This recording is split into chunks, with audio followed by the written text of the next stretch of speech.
Hello friends, welcome to my YouTube channel coding word.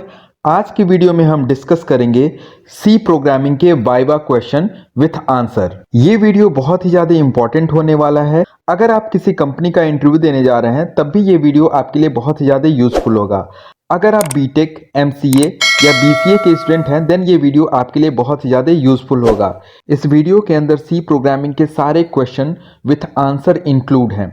अगर ये question आप तैयार कर लेते हैं देन आप कोई भी इंटरव्यू या वाइवा फेस कर सकते हैं। तो चलिए स्टार्ट करते हैं आज का video.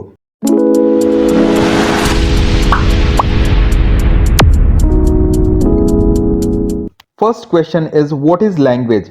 Language is a medium by which two person can share their ideas.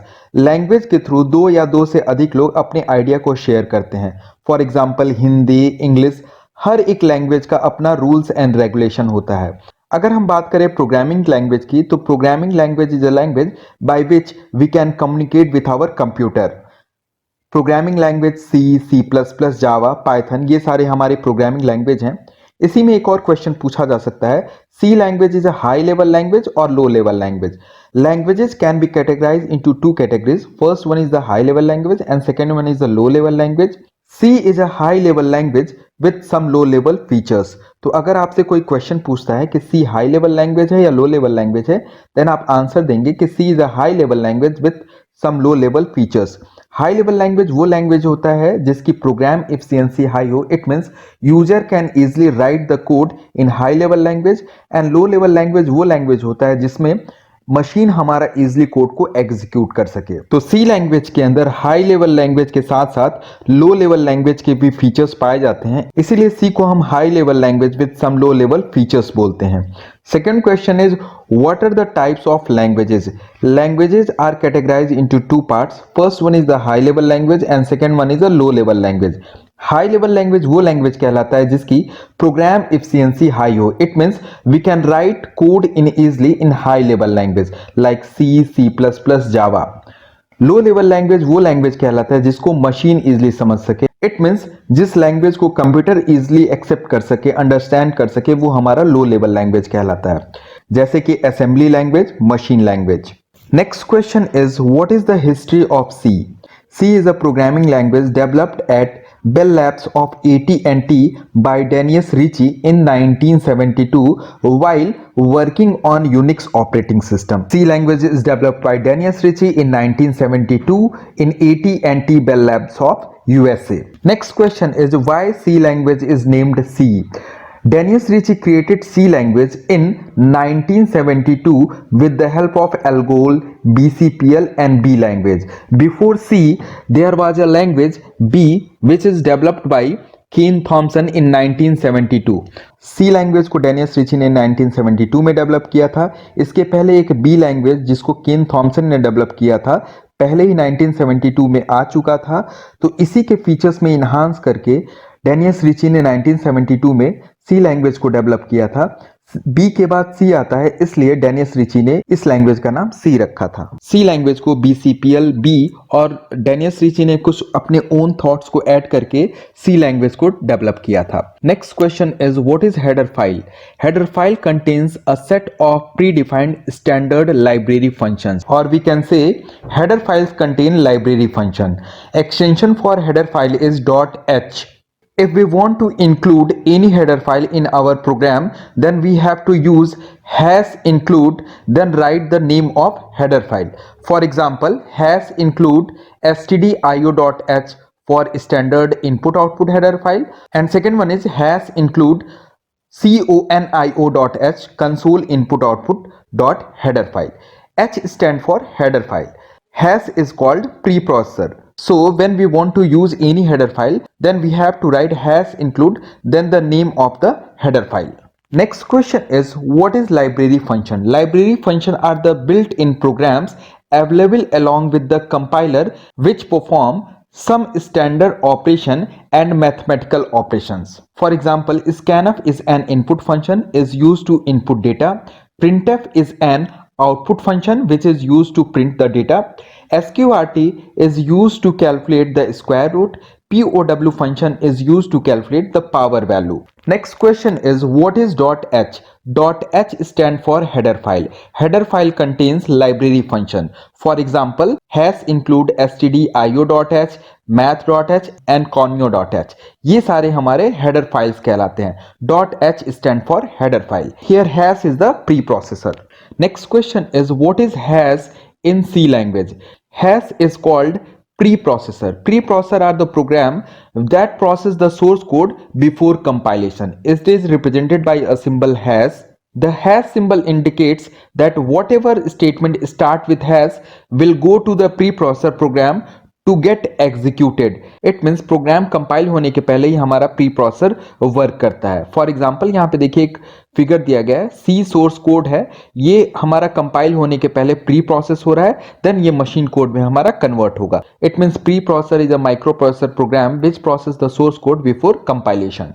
Next question is what is main function? If we are writing any C program, then C programming main function is a special type of function that serves as an entry point of the program where the execution begins. जैसे हमारे घर के अंदर main gate होता है, वैसे ही C programme का ये हमारा मेन गेट होता है. कंपाइलर यहीं से प्रोग्राम का एग्जीक्यूशन स्टार्ट करता है. बाय डिफॉल्ट जो रिटर्न टाइप होता है मेन फंक्शन का वो इंटीजर होता है. मेन फंक्शन के अंदर हम दो तरीके के आर्गुमेंट को पास कर सकते हैं, with parameter and without parameter. Compiler जब भी हमारे प्रोग्राम का एग्जीक्यूशन स्टार्ट करेगा तो वो मेन फंक्शन से ही स्टार्ट करता है. और हर एक सी प्रोग्राम के अंदर एक मेन फंक्शन जरूर होता है और एक से ज्यादा मेन फंक्शन हमारा नहीं हो सकता है. Next question is explain the concept of type void. Void एक कीवर्ड होता है जो कि रेफरेंस देता है एक एम्प्टी डेटा टाइप को. हम वॉइड कीवर्ड को रिटर्न टाइप की तरह यूज कर सकते हैं मेन फंक्शन के आगे.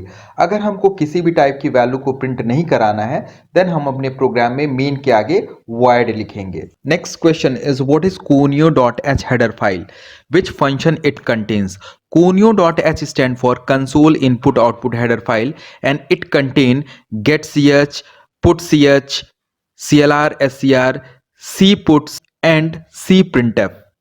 Next question is what is stdio.h header file, which function it contains? stdio stand for standard input output header file and it contains printf, scanf, puts, gets, fclose and fopen function. Next question is what is math.h header file, which function it contain? Math.h header file stand for math header file. It contains some mathematical operation like sqrt, power, floor, ceiling and log. Next question is what is C token and types of C tokens? The smallest individual unit of program is known as token, or we can say the smallest individual unit are known as token. There are 6 types of token. First one is the keyword, second one is the constant, third one is the identifier, fourth one is the string, fifth one is the operators and last one is the special symbol. Next question is C a case sensitive language? Yes, C is a case sensitive language. C compiler small letter में design किया गया है. It means जितने भी keyword function हैं उन सबको हमको स्मॉल लेटर में लिखना है. अगर उसको हम कैपिटल लेटर में लिखेंगे तो वो गलत हो जाएगा क्योंकि उसकी ASCII वैल्यू चेंज हो जाएगी. ASCII stand for American standard code for information interchange. Next question is what are input and output function, explain with the help of example. Input function in C language is used to input data in program. Example of input function are scanf, getch, getchar, gets. Next one is output function. Output means to display or show data on the screen or write the data to a printer or a file. Example of output functions are printf, putch, putchar and puts. Next question is defined and explain scanf function. Scanf function is used as an input function in C programming. It required 2 argument. First one is the format specifier. It means data हमारी किस type की है. If we want to enter integer type then we use %d. If we want to use character type then we use %c. If we want to use double type then we use %lf. then the name of variable in which the input will be stored, and before this we write and is the address of operator. This scanf function is responsible for giving input to the program. If we want to enter an integer value and name of variable is a, then we write scanf %d comma and a. Here and is the address of operator. It will show the address of a, and %d show format specifier. It means the data type is integer type. Next question is define and explain printf function. The printf function is used to display or show values of variable in the monitor. The format of printf function is, first we write printf, then we pass two arguments. First argument is the format specifier. It means if we want to use integer, then we write %d. If we want to use float, then we write %f. This is written within double quote, and then comma, second argument is the variable name. So if we want to print integer type variable a, then we write printf %d in double quote comma a. Next question is what are backslash character sequence and escape character sequence? Escape character sequence are /n and /t. /n is used for new line. If we want to change the line, then we use /n. If we want horizontal tab, then we use /t. /t is used for horizontal tab.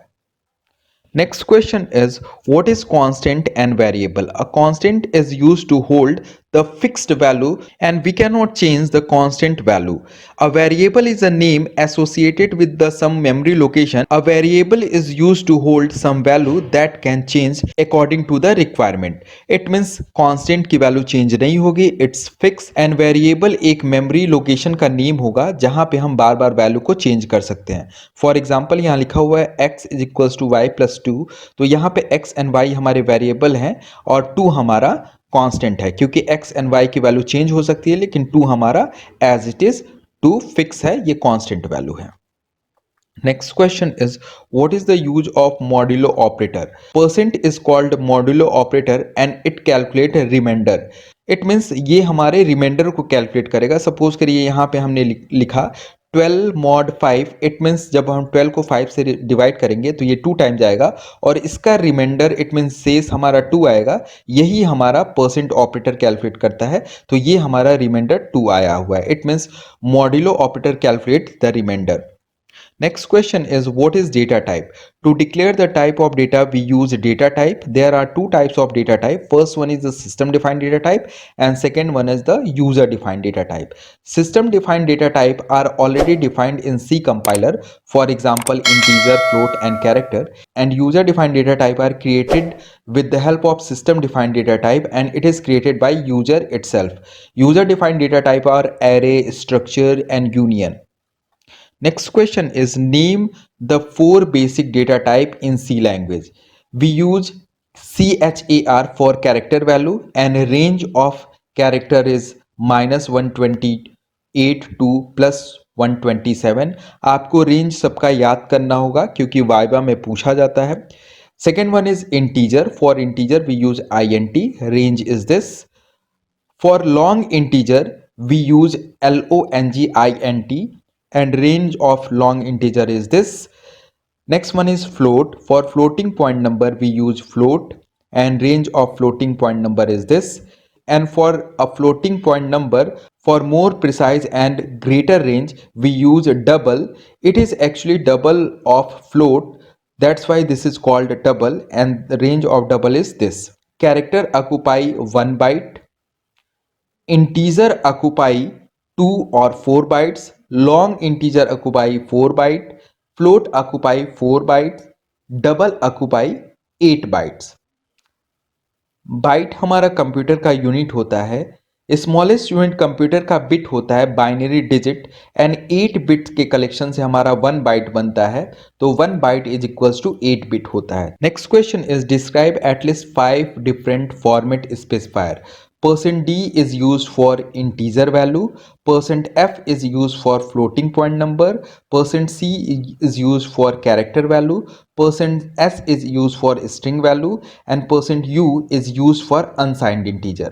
Unsigned integer में जो plus and minus होता है उस वाले field को हम हटा देते हैं, इसीलिए इसको अनसाइंड इंटीजर बोलते हैं। इसका जनरली यूज हम रेंज को बढ़ाने के लिए करते हैं और ऐसे जगह पे करते हैं जहां पे हमको प्लस माइनस से कोई मतलब ना हो।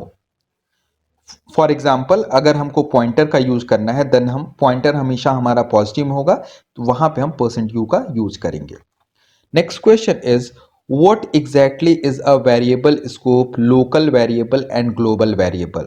The extent to which a variable is accessible in a program is called variable scope. If variable is declared inside the function, then the variable is called local variable. If variable are declared outside the function, then this is called global variable. Global variable को हमेशा हम main function के ऊपर declare करते हैं और local variable हमारा किसी पर्टिकुलर फंक्शन के अंदर डिक्लेयर होता है। अगर हम बात करें कि लोकल एंड ग्लोबल में से किसकी प्रेफरेंस ज़्यादा होगी, तो लोकल वेरिएबल की प्रेफरेंस हमेशा ज़्यादा रहेगी। सपोज करिए जी की वैल्यू ग्लोबल भी दी गई है और जी की वैल्यू लोकल भी दी गई है, देन यहाँ पे कंपाइलर लोकल वेरिएबल को पहला प्रेफरेंस देगा। Next question is, what are signed values?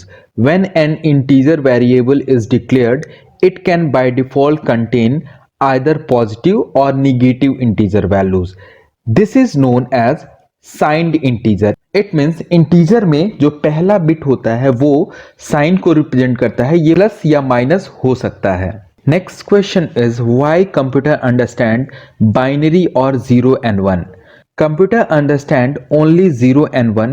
It means computer understand only binary language or machine language. 0 means off and 1 means on.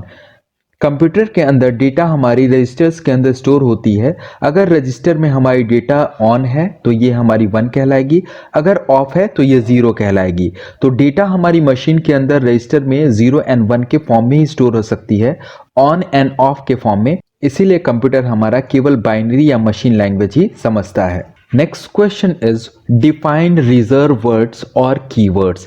Keywords are the special word whose meaning is already explained in C compiler. We cannot use variable name as a keyword because keywords are the reserve words.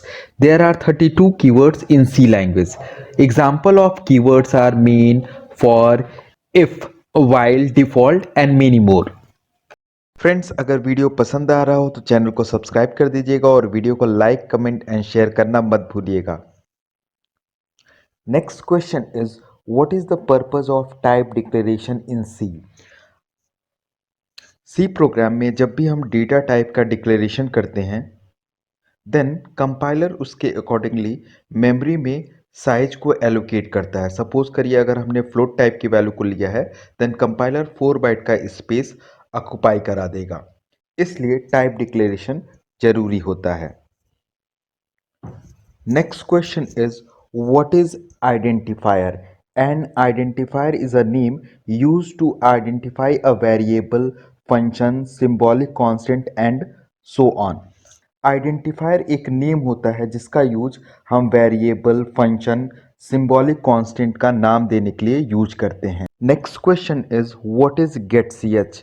getch is an input function which is generally use to hold the output. अगर हम turbo C++ पे या TC पे काम कर रहे हैं, अगर हमने getch का यूज नहीं किया है देन हमारा आउटपुट बहुत थोड़े समय के लिए शो करता है, तो हम लास्ट में getch लगा देते हैं। जब तक हम एक कैरेक्टर वैल्यू को पास नहीं करेंगे तब तक वो स्क्रीन को होल्ड किए रहेगा और इस तरीके से हमारा आउटपुट देर तक दिखेगा। Console input output header file के अंदर ये फंक्शन कंटेन होता है। Next question is, what is CLR SCR function? CLR SCR function is use to clear the screen. अगर हमारे स्क्रीन पे पुराने आउटपुट भी शो कर रहे हैं तो उसको हटाने के लिए हम CLR SCR फंक्शन का यूज करते हैं। CLR SCR फंक्शन का यूज हम डेटा टाइप के डिक्लेरेशन के तुरंत बाद करते हैं। ये फंक्शन हमारे console input output header file के अंदर कंटेन करती है। इस वीडियो के डिस्क्रिप्शन बॉक्स में हमने सी लैंग्वेज के सारे लेक्चर्स के वीडियो का लिंक पोस्ट कर दिया है, अगर वहां से आप देखना चाहते हैं तो देख सकते हैं। Next question is, tell me any 4 compiler name of C language. पहला है हमारा बोरलैंड टर्बो सी, दूसरा है हमारा टिनी सी कंपाइलर, थर्ड है portable C compiler, fourth one is Dev C++, Fifth one is Visual C++. Next one is Clang, and next one is the GCC. Next question is what is program? Program is a set of instruction to perform any task or goal. अगर हमको कोई भी task perform करना है then उसके लिए हम set of instructions लिखते हैं, यही हमारा प्रोग्राम कहलाता है। प्रोग्राम में हमारे डिफरेंट टाइप के इंस्ट्रक्शन होते हैं। ये हमारे इंस्ट्रक्शन टाइप डिक्लेरेशन इंस्ट्रक्शन हो सकते हैं, अर्थमेटिक इंस्ट्रक्शन हो सकते हैं, कंट्रोल इंस्ट्रक्शन हो सकते हैं। फर्दर कंट्रोल इंस्ट्रक्शन हमारे 4 टाइप्स के होते हैं। पहला हमारा सीक्वेंस कंट्रोल इंस्ट्रक्शन होता है, दूसरा डिसीजन या सिलेक्शन कंट्रोल इंस्ट्रक्शन होता है, नेक्स्ट हमारा लूप कंट्रोल इंस्ट्रक्शन होता है और लास्ट हमारा केस कंट्रोल इंस्ट्रक्शन होता है। टाइप डिक्लेरेशन इंस्ट्रक्शन के अंदर हम डेटा टाइप को डिक्लेयर करते हैं। अर्थमेटिक इंस्ट्रक्शन के अंदर हम जो भी अर्थमेटिक इंस्ट्रक्शन लिखते हैं उसको इसमें लिखते हैं। कंट्रोल इंस्ट्रक्शन के अंदर हमारे decision, it means if else, loop, for, while, do while and switch statement आते हैं। Next question is what are the difference between program and procedure? Program contains a set of instruction to perform any task and program is a static entity.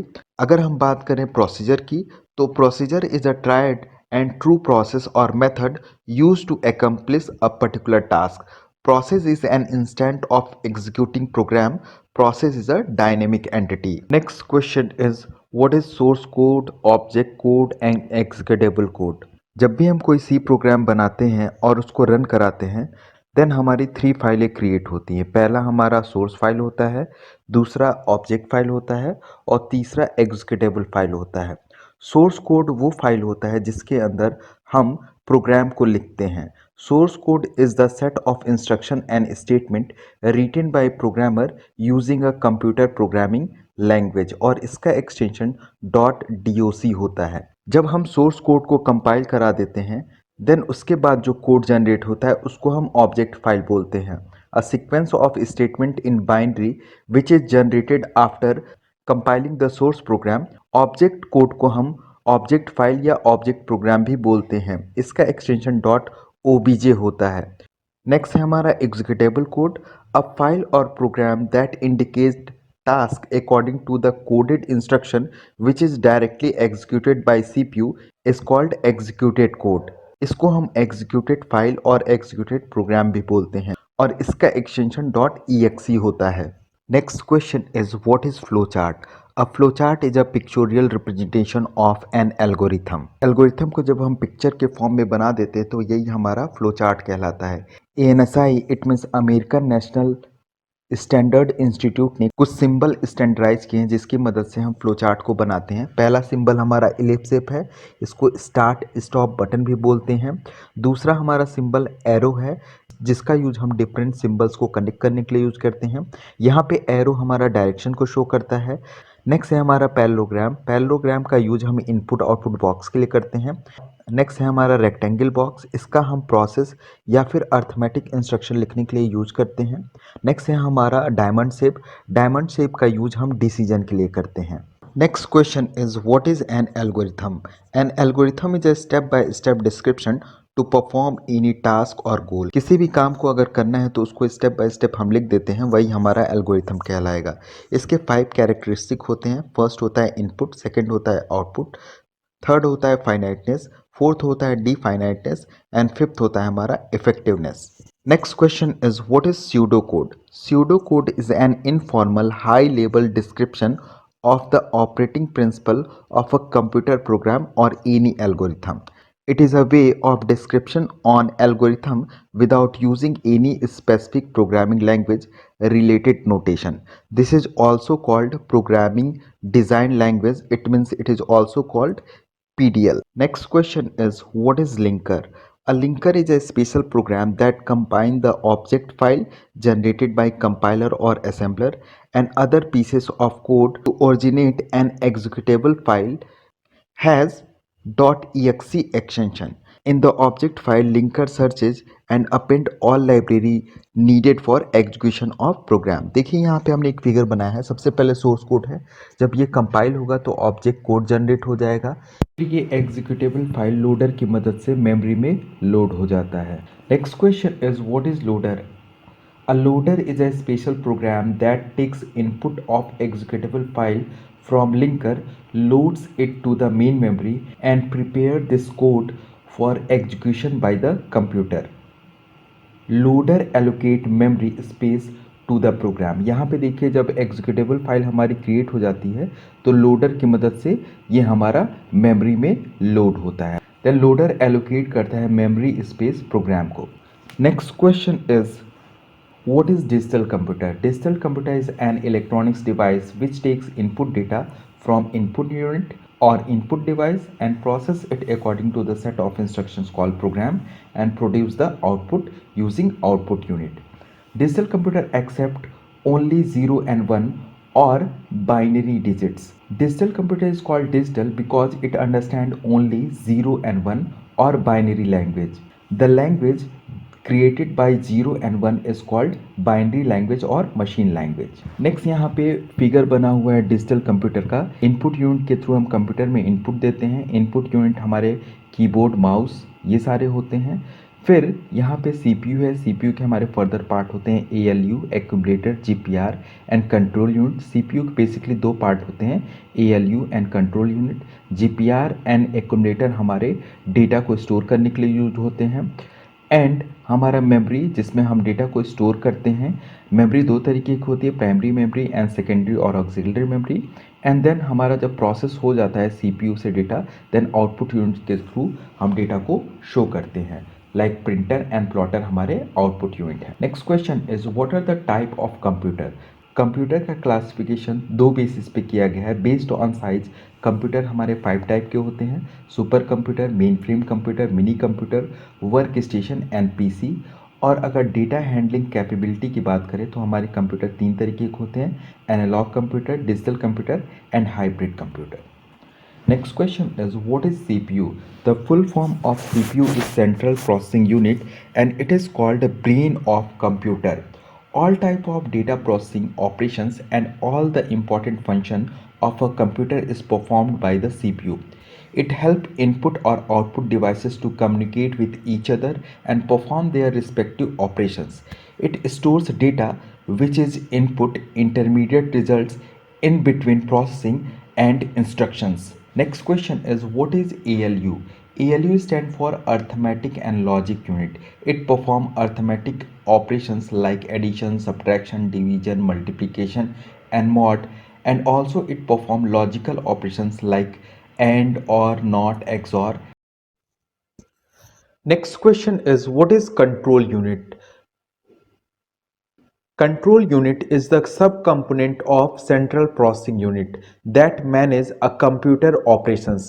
The control unit fetch instructions from the CPU's memory represented in bits and translate those instructions into control signal in the form of pulse of electricity or light. The signals are commands which are followed by the parts of the computer. Control unit control signal को generate करता है जिसके through हमारे सारे task computer के control होते हैं। Next question is what is input unit? Input devices और unit are the devices that are used to send signal to the computer for performing task. Input device या unit का use हम computer में data को send करने के लिए use करते हैं। देन सीपीयू इस डेटा को रिसीव करता है एंड प्रोसेस करता है। इसके बाद आउटपुट यूनिट के थ्रू ये डेटा हमारी शो करती है। कुछ इनपुट डिवाइसेस के हमारे नाम है keyboard, mouse, scanner and joystick. Next question is what are output unit? Output devices are those devices that show us the result after giving the input to a computer system. Output can be of many different forms like image, graphic, audio, video. Some of the output devices are monitor, printer, speaker, projector and headphones. Output device का use हम generally output को show कराने के लिए use करते हैं। Next question is what are the difference between GPR and accumulator?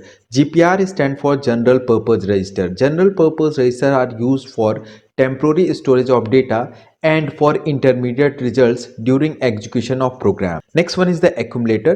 It is a register which contains initial value and final result of arithmetic and logical operation. General purpose register intermediate result को store करता है और accumulator हमारा initial and final value को store करता है। नीचे देखिए एक एग्जांपल दिया गया है d is equals to 3 plus 4 minus 3। यहाँ पे 3, 4 एंड 3 हमारे इनिशियल वैल्यू है, ये हमारे एक्यूमुलेटर के अंदर स्टोर होंगे। देन नेक्स्ट स्टेप में 3 प्लस 4 को ऐड करके 7 आया है, ये हमारा इंटरमीडिएट रिजल्ट है, तो ये हमारा GPR के अंदर स्टोर होगा। इसके बाद 7 माइनस 3 हमारा आंसर फाइनल 4 आ जाएगा और ये वैल्यू हमारी रिजल्ट D में स्टोर हो जाएगी, तो ये हमारा फाइनल रिजल्ट है, तो ये भी हमारा एक्यूमुलेटर के अंदर स्टोर होगा।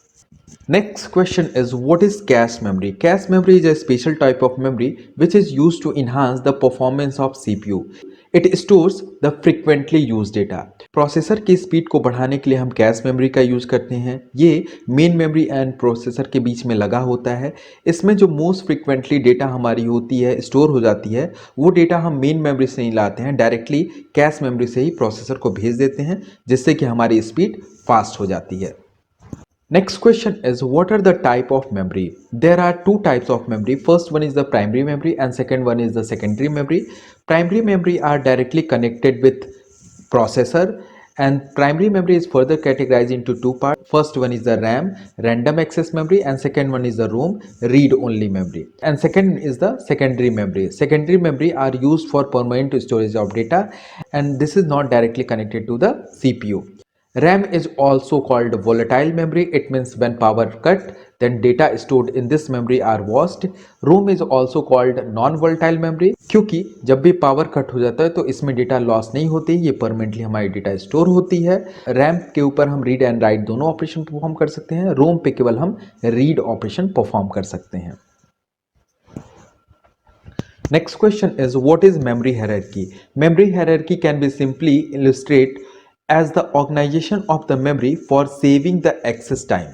मेमोरी हायरार्की में कंप्यूटर में जितने भी मेमोरी यूज किए जाते हैं उसको हम स्पीड, साइज और कॉस्ट के अकॉर्डिंगली हम यहाँ पे अरेंज करेंगे और उसको शो करेंगे। एक फिगर दिखाया गया है यहाँ पे, सीपीयू रजिस्टर जो है वो 0 लेवल का है, इसकी स्पीड सबसे फास्ट होती है। इसके बाद कैश मेमोरी आता है, देन मेन मेमोरी आता है, देन मैग्नेटिक टेप आता है, then optical disk and magnetic tape आता है।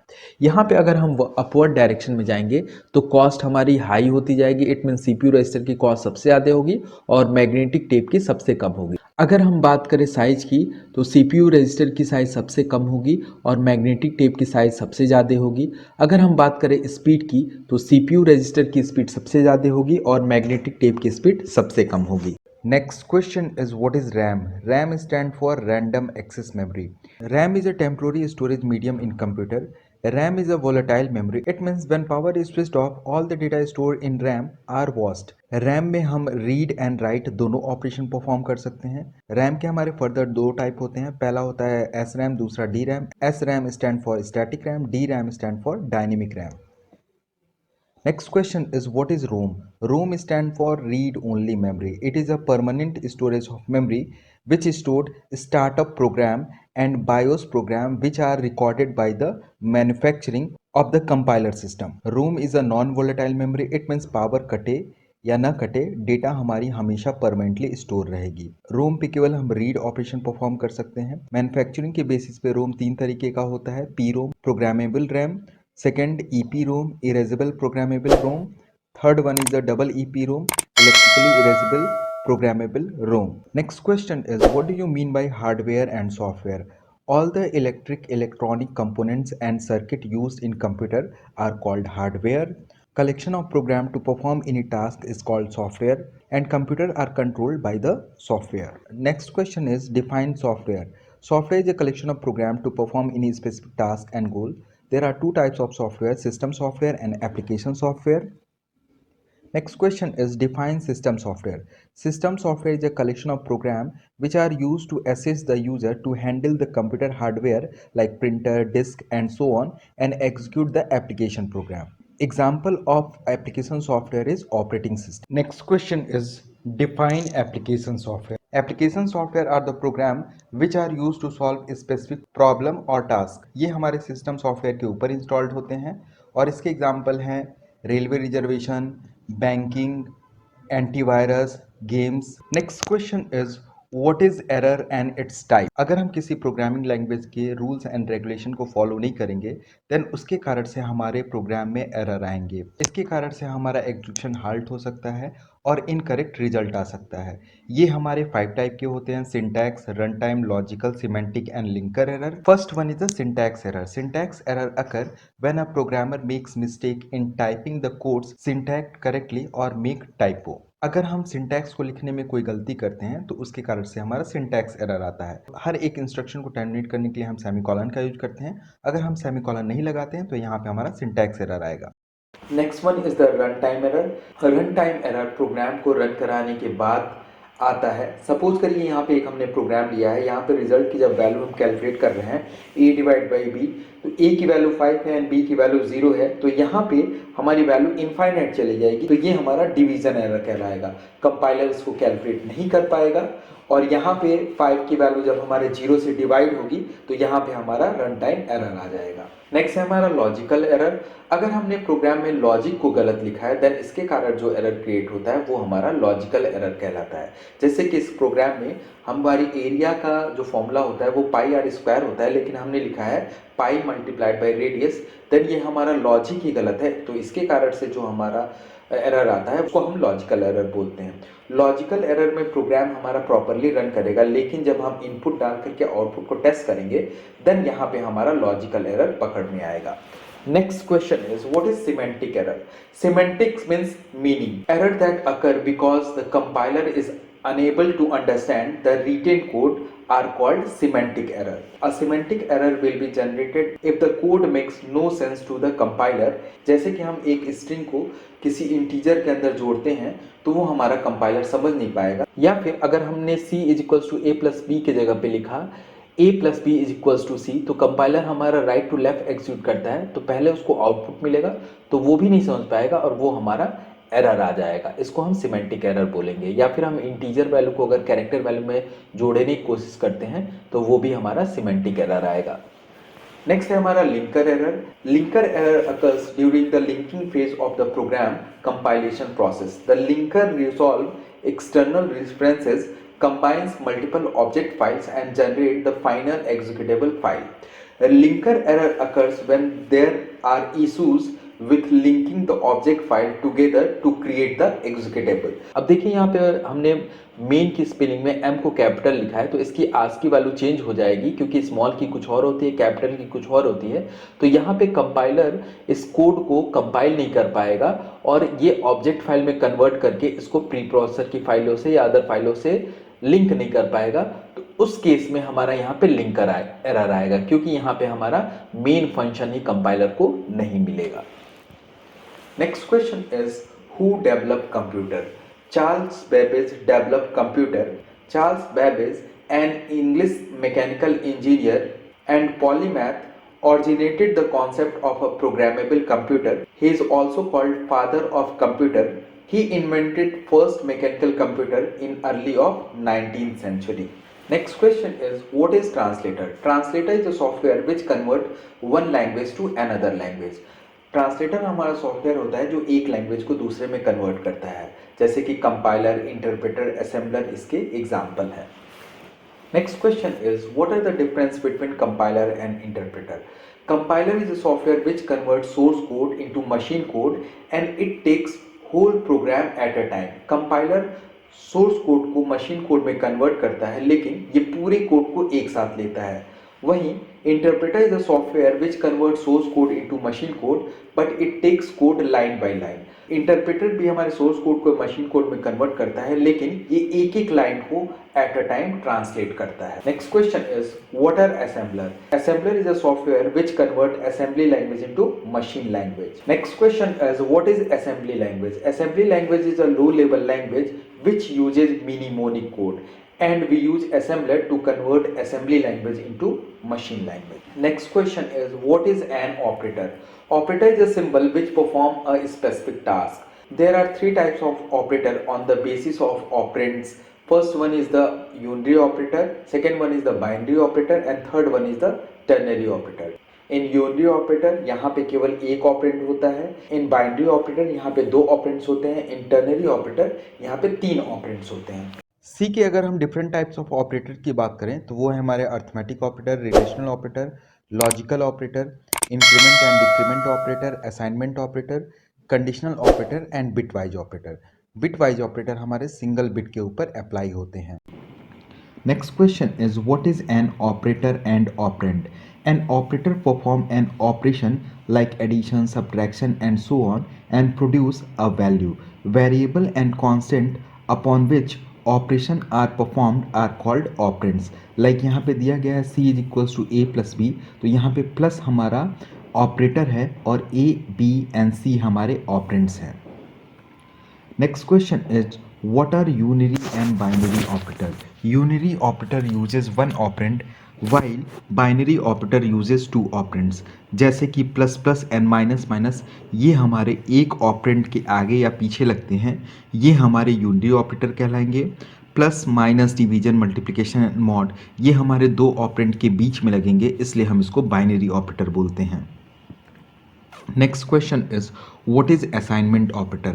Assignment operator is used to assign the value on a variable. इसको हम सिंगल इक्वल्स टू के थ्रू रिप्रेजेंट करते हैं।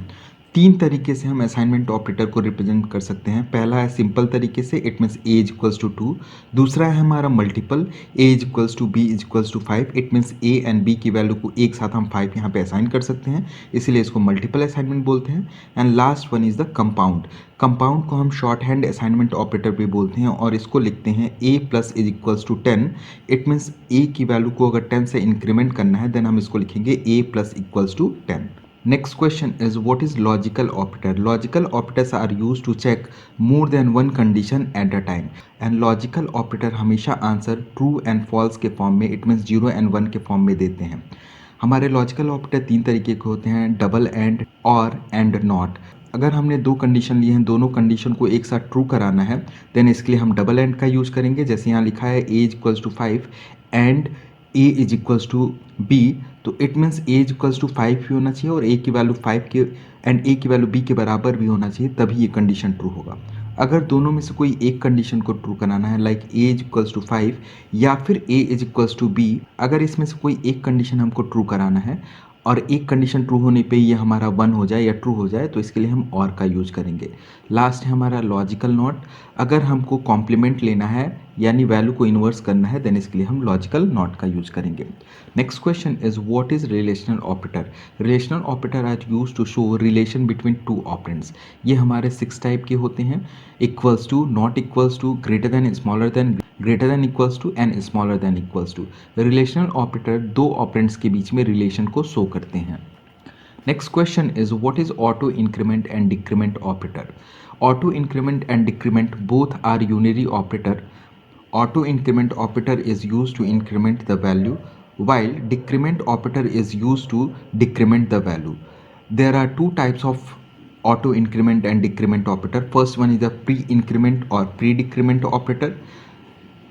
प्री इंक्रीमेंट को हम प्लस प्लस ए के थ्रू शो करते हैं एंड प्री डिक्रीमेंट को हम माइनस माइनस ए के थ्रू शो करते हैं। पोस्ट इंक्रीमेंट को हम ए माइनस माइनस के फॉर्म में शो करते हैं और पोस्ट डिक्रीमेंट को हम बी माइनस माइनस के फॉर्म में शो करते हैं। यहाँ पे देखिए एक एग्जांपल दिया गया है, अगर ए की वैल्यू 5 है और ए प्लस प्लस हमने किया है तो ये पोस्ट डिक्रीमेंट है। ए की वैल्यू एज इट इज़ हमारी 5 ही रहेगी और ये हमारा 5 प्रिंट करेगा। अगर बी की वैल्यू 5 है और यहाँ पे हमने बी माइनस माइनस किया है तो ये भी वैल्यू हमारी एज इट इज़ 5 ही रहेगी। पोस्ट इंक्रीमेंट मतलब पहले सेम वैल्यू प्रिंट करेगी, नेक्स्ट टाइम उसकी वैल्यू घटेगी या बढ़ेगी। यहाँ पे c इज इक्वल्स टू 5 है, इसके बाद प्लस प्लस c जब हमने किया है तो ये प्री इंक्रीमेंट है यानी c की वैल्यू को बढ़ा करके 6 कर देगा। यहाँ पे d की वैल्यू 5 है, हमने यहाँ पे माइनस माइनस d किया है तो ये पहले d की वैल्यू को सब्ट्रैक्ट कर देगा तो ये हमारी इसकी वैल्यू 4 हो जाएगी। इट मीन्स प्री में हमारी पहले ही वैल्यू घट या बढ़ जाती है एंड पोस्ट में हमारी पहले सेम वैल्यू प्रिंट करती है देन उसके बाद वैल्यू घटती या बढ़ती है। नेक्स्ट हमारा क्वेश्चन है what is ternary operator? Ternary operator works among 3 operands. यहाँ पे हमारे 2 पेयर ऑफ ऑपरेटर हमारे यूज होते हैं। ये हमारे ऑपरेटर होते हैं question marks and colon symbol. यहाँ पे देखिए हमने लिखा हुआ है variable then expression 1 then question mark then expression 2 then colon then expression 3। It means यहाँ पे एक्सप्रेशन 1 में हमारा कोई कंडीशन लिखा होगा, अगर ये कंडीशन ट्रू है देन एक्सप्रेशन 2 रन करेगा, अदरवाइज अगर ये फेल हो जाता है तो एक्सप्रेशन 3 रन करेगा। सपोज करिए यहाँ पे हमने लिखा a greater than b, a की वैल्यू 2 है एंड b की वैल्यू 1 है, तो हमारा ये कंडीशन ट्रू हो जाएगा। तो यहाँ पे हम a की वैल्यू को प्रिंट करा देंगे।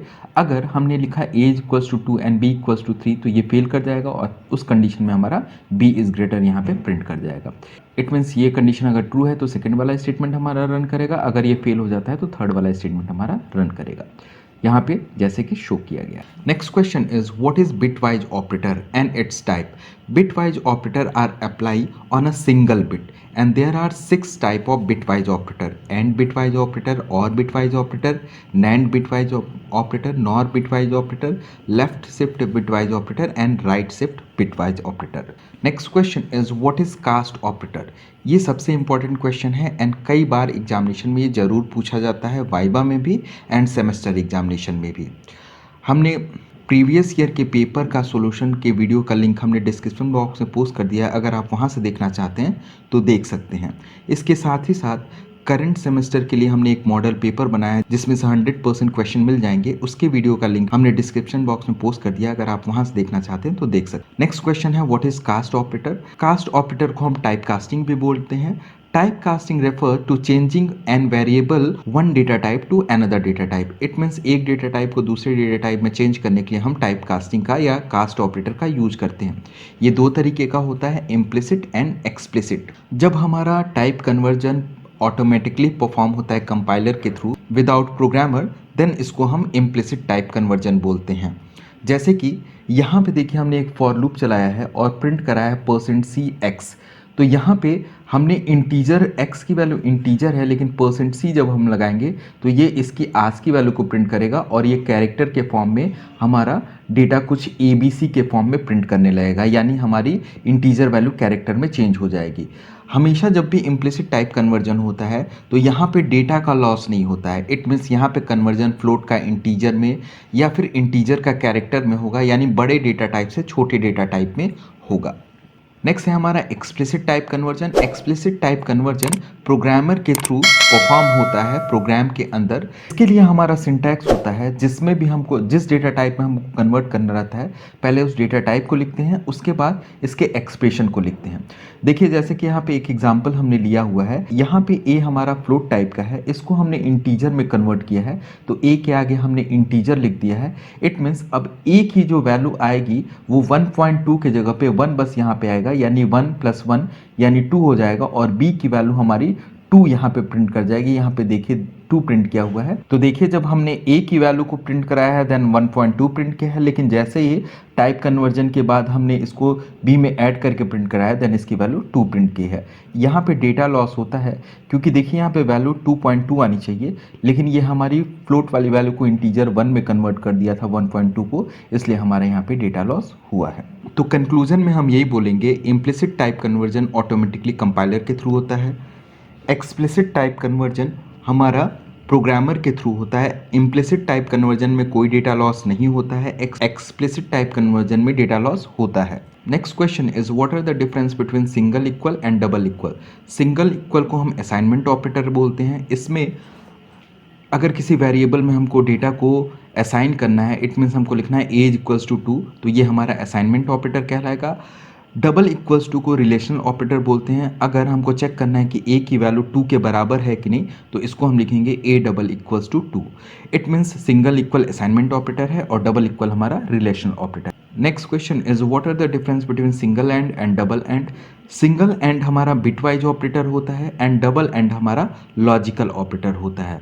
बिटवाइज ऑपरेटर हमारे सिंगल बिट पे अप्लाई होता है एंड डबल एंड दो कंडीशन को एक साथ अगर हमको चेक करना है और दोनों कंडीशन को ट्रू कराना है, देन इसके लिए हम डबल एंड का यूज करेंगे और ये हमारा लॉजिकल ऑपरेटर होता है।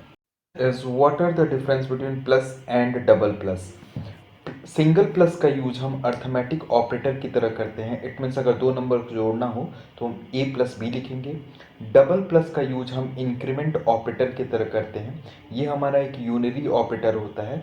वैल्यू को प्री इंक्रीमेंट या पोस्ट इंक्रीमेंट करने के लिए हम प्लस प्लस का यूज करते हैं।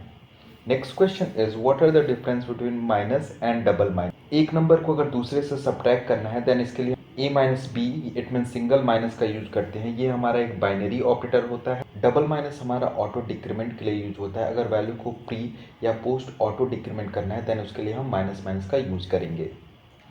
Next question is what are precedence and associativity? Precedence means priority and associativity means हमारा instruction left to right execute करेगा या राइट टू लेफ्ट। यहाँ पे देखिए प्रेसिडेंस लिखा हुआ है। डिफरेंट टाइप के ऑपरेटर्स के अलग अलग प्रेसिडेंस एंड एसोसिएटिविटी होते हैं। जो मेन हमारे ऑपरेटर होते हैं यहाँ पे उसका प्रेसिडेंस और एसोसिएटिविटी हमने लिख दिया है। मल्टीप्लिकेशन, डिवीजन एंड मॉड का हमारा प्रेसिडेंस थर्ड नंबर पे होता है और ये लेफ्ट टू राइट एग्जीक्यूट करता है। फोर्थ नंबर पे हमारा प्लस एंड माइनस आता है और ये भी लेफ्ट टू राइट एग्जीक्यूट करता है। एंड 14 नंबर पे हमारा इक्वल्स टू आता है और ये राइट टू लेफ्ट एग्जीक्यूट करता है।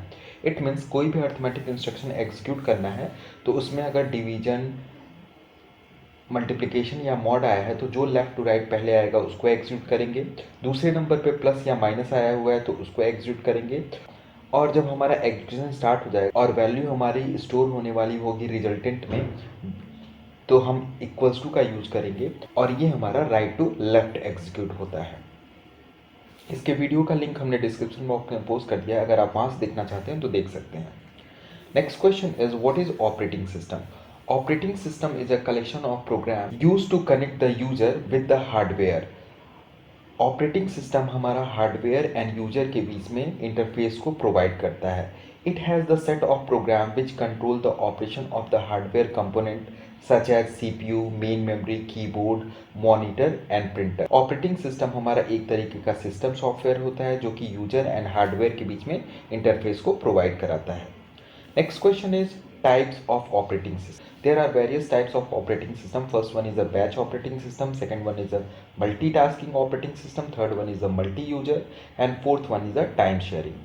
जब एक से ज़्यादा हमारे टास्क परफॉर्म किए जा सकते हैं तो इसको हम मल्टीटास्किंग बोलेंगे। अगर एक ही ऑपरेटिंग सिस्टम पे बहुत सारे यूजर एक साथ काम कर सकते हैं तो इसको हम मल्टी यूजर ऑपरेटिंग सिस्टम बोलते हैं।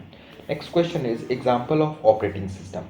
DOS, Windows, Unix, Linux, Android are the example of operating system. Next one is the function of operating system. ये क्वेश्चन बहुत ही ज़्यादा इंपॉर्टेंट है। कुछ इंपॉर्टेंट फंक्शन हमारे file management, device management, process management and memory management हमारे operating system के होते हैं। Next question is what are CUI and GUI? CUI stand for command line interface and GUI stand for graphical user interface. MS-DOS हमारा CUI होता है, Unix हमारा CUI होता है, विंडोज़ एंड लाइनक्स हमारे GUI को सपोर्ट करते हैं। It means graphical user interface को सपोर्ट करते हैं। जिसमें भी हम केवल कमांड का यूज करते हैं उसको हम CUI बोलते हैं। जिसमें हम ड्रैग एंड ड्रॉप कर सकते हैं वो हमारा GUI होता है। Next question is what is storage class? Storage class tells us about the default initial value, memory location, scope and life of a variable. This is not compulsory to show the storage class in the program. Compiler will automatically assume the storage class according to the situation. There are 4 types of storage class. First one is the automatic, second one is the external, third one is the static and fourth one is the register. इन चारों के हमारे 4 field storage, initial value, scope and life आपको इस table में दिख जाएंगे। तो ये सारी वैल्यू आपको मेमोराइज करनी पड़ेगी क्योंकि ये आपसे वाइवा में पूछा जा सकता है। Next question is what are local and global variable? A global variable is one that is declare outside the function in the program and can therefore be accessed by any of the functions. Global variable हमेशा main function के ऊपर declare किया जाता है और ये सारे function के अंदर हमारा एक्सेस किया जा सकता है। जैसे कि यहाँ पे a की वैल्यू को 10 हमने मेन फंक्शन के ऊपर डिक्लेयर किया है। A local variable is declare inside a specific function and can only B accessed by the function in which it is declare. जैसे कि मेन फंक्शन के अंदर a की वैल्यू को हमने डिक्लेयर किया है तो ये केवल मेन फंक्शन के अंदर ही एक्सेस होगा। अगर हम बात करें कि लोकल एंड ग्लोबल दोनों वेरिएबल हमारे दिए गए हैं, प्रेफरेंस किसकी ज़्यादा होगी तो लोकल वेरिएबल की प्रेफरेंस हमारी हाई होती है। Next question is where we use register storage class? Register storage class में स्टोरेज हमारा CPU रजिस्टर होता है तो ये हमारे लूप के प्रोग्राम में यूज होता है क्योंकि जब भी हम लूप का यूज करते हैं देन वहाँ पे वैल्यू हमारी बार बार चेंज होती है। तो अगर वो CPU रजिस्टर के अंदर होगा तो हमारा वहाँ पे टाइम स्विचिंग में कम लगेगा। इसीलिए जब भी हम लूप का प्रोग्राम इंप्लीमेंट करते हैं तो वहाँ पे हमारा रजिस्टर स्टोरेज क्लास यूज होता है। Next question is which storage class used for global variable? External storage class हमारा ग्लोबल वेरिएबल के लिए यूज होता है। Next question is what are control statement? All the statements written in a program are executed from top to bottom one by one. Control statements are used to execute or transfer the control from one part of the program to another part depending on the condition. Next question is list a few unconditional control instruction. Unconditional control instruction हमारे break, continue, go to and exit होते हैं. इसमें कोई भी condition हमारी check नहीं होती है. Next question is what is decision control instruction. The conditional statement also known as decision control instruction such as if else, switch are used to decision making purposes in C program. It means अगर आपको कोई decision लेना है तो उसके लिए हम decision control instruction का यूज़ करेंगे. सपोज करिए अगर हमको चेक करना है कि दो नंबर में से कौन सा बड़ा है तो हम यहाँ पे लिखेंगे if A is greater than B. It means अगर A की वैल्यू B से बड़ी होगी तो हम A प्रिंट कराएंगे. अदरवाइज अगर A की वैल्यू B से छोटी होगी तो हम प्रिंट कराएंगे B इज़ ग्रेटर. तो यहाँ पे हमको कंडीशन चेक करना रहता है. इफ़ के अंदर हम कंडीशन लिखते हैं. अगर कंडीशन ट्रू होती है तो इफ़ वाला स्टेटमेंट एग्जीक्यूट होता है. अगर कंडीशन फेल होती है तो एल्स वाला हमारा स्टेटमेंट एग्जीक्यूट होता है. यहाँ पे देखिए हमने डिफरेंट जो कंडीशनल स्टेटमेंट होते हैं उसका एक फिगर बना रखा है. यहाँ पे सिंगल इफ है. इट मीन्स केवल ट्रू वैल्यू हमारी यहाँ पे प्रिंट करेगी. फॉल्स वाले को शो नहीं किया है. यहाँ पे इफ एल्स में अगर कंडीशन ट्रू है तो ट्रू वाला प्रिंट करेगा. अदरवाइज फेल हो जाएगा तो एल्स वाला प्रिंट करेगा. इफ एल्स इफ में अगर कंडीशन ट्रू है तो हमारा एल्स वाले में जाएगा. एल्स में फर्दर कंडीशन चेक हुआ है. अगर ये ट्रू होगा तो ट्रू ये वाली वैल्यू प्रिंट करेगी. अदरवाइज एल्स वाली वैल्यू प्रिंट करेगी. नेस्टेड इफ एल्स में अगर इफ के अंदर फर्दर हम इफ एल्स का यूज कर रहे हैं देन हमारा ये नेस्टेड इफ एल्स कहलाएगा. एंड स्विच स्टेटमेंट में हम केस का यूज करते हैं. स्विच के अंदर कोई वैल्यू हम पास करते हैं जिस केस कॉन्स्टेंट से ये मैच करता है वो स्टेटमेंट हमारा एग्जीक्यूट होता है. नेक्स्ट है what is nested if else statement. When we use one if else statement within another if else statement then this is called nested if else statement. इसका सिंटैक्स यहाँ पे दिया गया है. Next question is what is ladder if else. या फिर इसको ऐसे ही पूछा जाता है कि इफ एल्स लैडर इन सी क्या होता है. The if else statement execute two block of code depending on whether the test expression hold true or false, but sometimes there might be situation where a choice has to be made from more than two possibilities. This is where the if else statement come in. A ladder allow you to evaluate multiple test expression and execute different statements.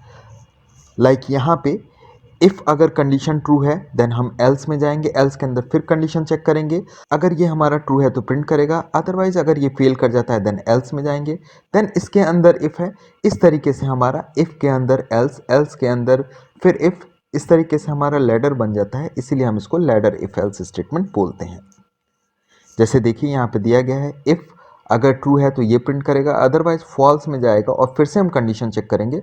अगर true होगा तो ये print करेगा. अगर ये false हो जाएगा तो ये हमारा फॉल्स वाला स्टेटमेंट प्रिंट करेगा. तो देखिए ये लैडर बन गया है इसीलिए हम इसको लैडर इफ एल्स स्टेटमेंट बोलते हैं. Next question is what is switch statement.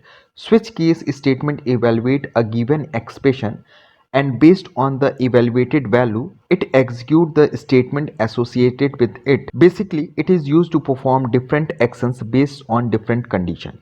यहाँ पे स्विच के अंदर हम केस कांस्टेंट को इंटर करते हैं और प्रोग्राम के अंदर हम डिफरेंट केसेस बनाए रहते हैं. जिस केस कांस्टेंट से वो मैच करता है वो केस नंबर हमारा एग्जीक्यूट होता है. अगर केस नंबर से मैच नहीं करता है देन हमारा डिफॉल्ट स्टेटमेंट एग्जीक्यूट होता है. जैसे देखिए यहाँ पे स्विच के अंदर हम केस कांस्टेंट को पास करेंगे. जिससे ये मैच करेगा वो हमारा केस एग्जीक्यूट होगा.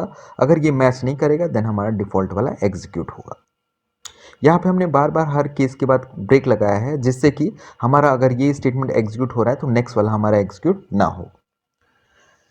यहाँ पे देखिए हमने स्विच का फ्लो चार्ट भी बनाया है. यहाँ पे देखिए स्विच के अंदर जो भी हम केस नंबर पास करेंगे वो वाला स्टेटमेंट हमारा एग्जीक्यूट हो जाएगा.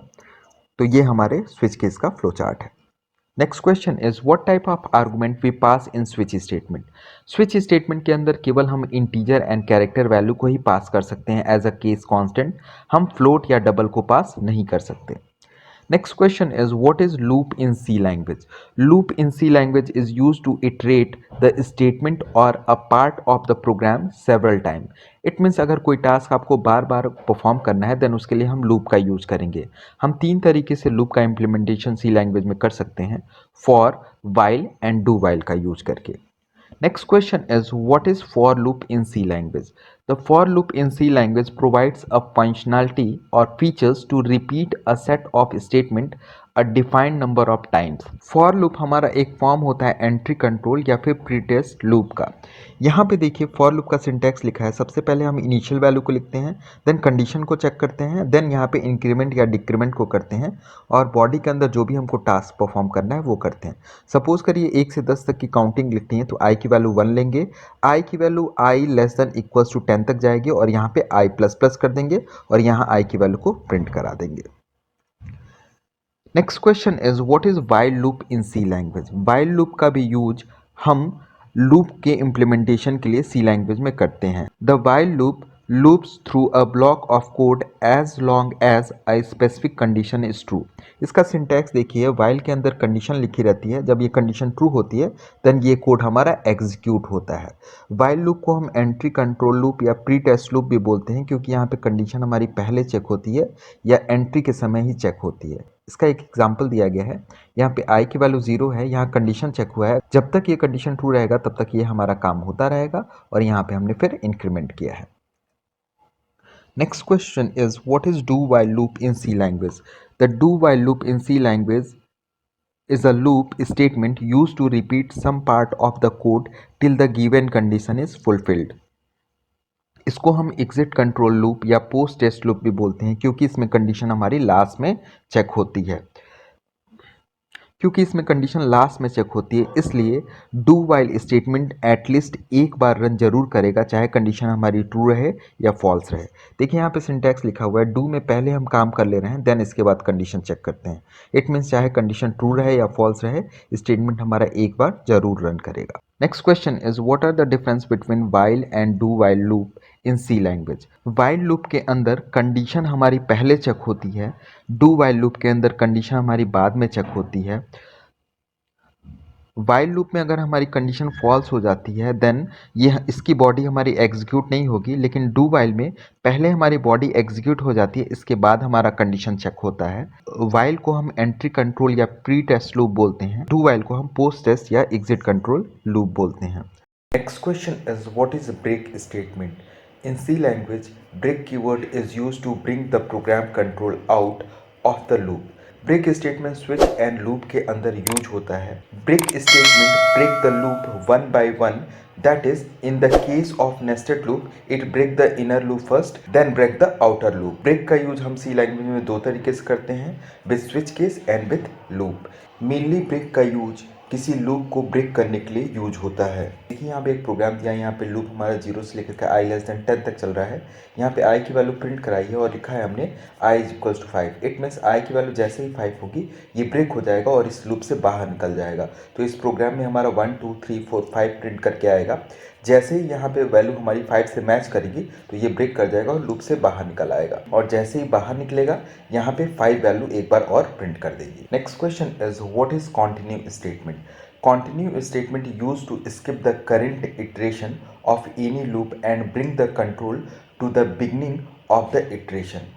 इट मीन्स अगर प्रोग्राम में एक कोई वैल्यू को स्किप करना हो तो उसके लिए हम कॉन्टिन्यू स्टेटमेंट का यूज़ करेंगे. जैसे कि यहाँ पे एक एग्जांपल दिया गया है, आई की वैल्यू 1 से लेकर के 10 तक चली हुई है और यहाँ पे जैसे ही हमारा 5 आया हमने कंटिन्यू कर दिया है. तो पहले आई की वैल्यू 1 आएगी, ये कंडीशन हमारा ट्रू नहीं हुआ तो 1 प्रिंट करेगा, देन 2 देन 3 देन 4 देन जैसे ये 5 आएगा ये कंटिन्यू कर जाएगा. इट मीन्स ये लूप पे फिर से पहुँच जाएगा और इसकी वैल्यू प्रिंट नहीं करेगी और इसकी वैल्यू देन अगेन 6 हो जाएगा और ये हमारा फिर 6 7 8 9 10 हमारा प्रिंट करेगा. Next question is what is go to statement? The go-to statement is a jump statement which is sometimes also referred to as unconditional jump statement. सबसे पहले हमको ये ध्यान देना है कि go to statement हमारा कंडीशनल स्टेटमेंट नहीं होता है. The go to statement can be use to jump from anywhere to the anywhere in a function. It means go to statement जब भी हमारा एग्जीक्यूट होगा वो एक पोर्शन से दूसरे पोर्शन में हमारे जंप कर जाएगा. यहाँ पे कोई भी कंडीशन हमारी चेक नहीं होती है, इसीलिए इसको हम अनकंडीशनल भी बोलते हैं. यहाँ पे देखिए एक गो टू का हमने फिगर बनाया है. ये स्टार्ट है, अगर ये हमारा स्टेटमेंट है, अगर यहाँ से हम चाहें तो डायरेक्टली गो टू लेवल 3 पे जा सकते हैं, यानी यहाँ से हम डायरेक्टली यहाँ पे जंप कर सकते हैं। Next question is what is function? Function is a self content block to perform any task. Function के अंदर दो चीजें होती हैं, function call and function definition. Next question is what is function call and function definition? In function call we call the defined function and we use semicolon after function call. In function definition, we define the task what we actually going to perform. Next question is what are the type of function? There are two types of function. First one is the system defined function and second one is the user defined function. System defined function are predefined function. They are already defined in C compiler like printf, scanf, sqrt. User defined function are created by user itself. Like अगर हम अपने programme में कोई सम नाम का function create कर सकते हैं, देन उसको हम क्रिएट कर सकते हैं। सिस्टम डिफाइंड फंक्शन की मीनिंग हमारे हेडर फाइल्स के अंदर प्री डिफाइंड होती है। Next question is what is function declaration and function definition? In function declaration we write the return type, function name and parameter. In function definition we write the body of the function. जैसे यहाँ पे हमने लिखा है void my function, तो ये function name हो गया। ये हम कोई रिटर्न टाइप यूज़ नहीं करना चाहते तो void लगाया है। यहाँ पे कोई पैरामीटर नहीं पास है तो पैरेंथेसिस के अंदर कोई पैरामीटर हमने पास नहीं किया है। यहाँ पे कर्ली ब्रैकेट के अंदर जो बॉडी ऑफ फंक्शन में डिफाइन किया है, यही हमारा डेफिनेशन ऑफ फंक्शन होगा। Next question is what are actual and formal argument? In function call we pass the actual argument, in function definition we pass the formal argument. Next question is what is recursion and its type? When function call itself it is called recursion. देखिए abc नाम का function अपने आप को यहाँ पे call कर रहा है, तो ये हमारा एक रिकर्शन का एग्जाम्पल हो गया। There are two types of recursion. First one is the direct recursion and second one is the indirect recursion. यहाँ पे देखिए ABC अपने आप को ही डायरेक्टली कॉल कर रहा है, इसलिए इसको डायरेक्ट रिकर्शन बोलेंगे। इस एग्जांपल में ABC1 ABC2 को कॉल कर रहा है, फिर ABC2 ABC1 को कॉल कर रहा है। तो जब भी ABC1 हमारा एग्जीक्यूट होगा तो इसके अंदर ABC2 कॉल होगा, और ABC2 की डेफिनेशन में हमारा ABC1 कॉल हुआ है। It means indirectly ABC1 ABC1 को कॉल कर रहा है, तो ये हमारा इनडायरेक्ट रिकर्शन होगा।